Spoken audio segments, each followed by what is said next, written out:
Առողջապահության նախարարը դեղերի փորձագիտական կենտրոնի կրճատված փոխտնօրենին դատարանի դուռն է ցույց տալիս։ Տիկին Ղազարյանը այլ կարծիք ունի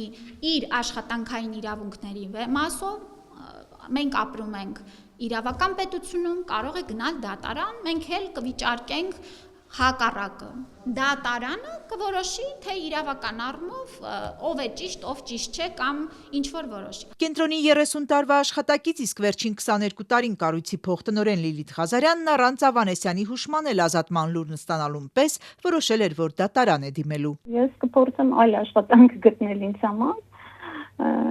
Դատական հայցի ամբողջ իմաստը կայանում է զուտ արդարության բացահայտում։ Նախկին փոխտնօրենը վստահ է, իրեն գործից ազատելը նախարար Ավանեսյանի ցուցումն էր, պատճառը քաղաքական է։ Եղբայրը ուժեղ Հայաստան դաշինքի պատգամավորի թեկնածու Էդգար Ղազարյանն է։ Պնդում է, կենտրոնի տնօրենը կանչել ու հասկացրել է, որ իր ուզելով չէ, ստիպված է փոխտնօրենին դիմում պարտադրում։ Ասվել է, որ դուք պետք է հեռանաք։ Ես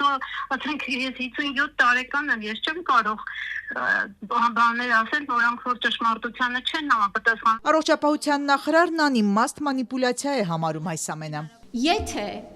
Տիկին Ղազարյանի կամ որևէ մեկ այլ անձի քաղաքական հայացքների հետ կապված ես կադրային քաղաքականություն որոշեի, այդ որոշումը 5 տարի չէի հետաձգի եւ կիրականացնեի 5 տարի առաջ, 4 տարի առաջ, 3 տարի առաջ, 2 տարի առաջ, 1 տարի առաջ եւ այլն եւ այլն։ Ասում է, փորձագիտական կենտրոնում կառուցվածքային փոփոխություններ են եղել եւ դրանք շարունակվում են։ Փոխտնօրենի հաստիքի կրճատումն այդ ռեֆորմի շրջանակում է։ Լիլիթ Ղազարյանը հակադարձում է, ռեֆորմն ավարտվել է 2 տարի առաջ։ Այս հունվարին իրենց հաստիքացուցակը 2 փոխտնօրենով հաստատել է նախարարը։ Եթե իր հաստիքը պիտի կրճատվեր, ինչու էին ընտրության հենց հաջորդ օրը իրեն հորդորում դիմում գրել։ Չգիտեմ ինչի իրանք մտածում են, որ ես կենթարկվեմ հրահանգին եւ դիմում կգրեմ։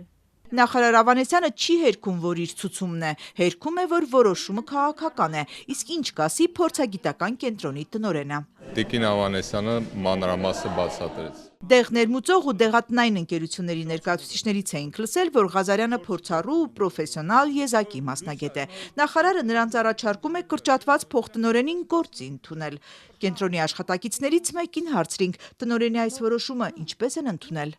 Նորմալ։ Ինչպես ղեկավարությունը կորոշի։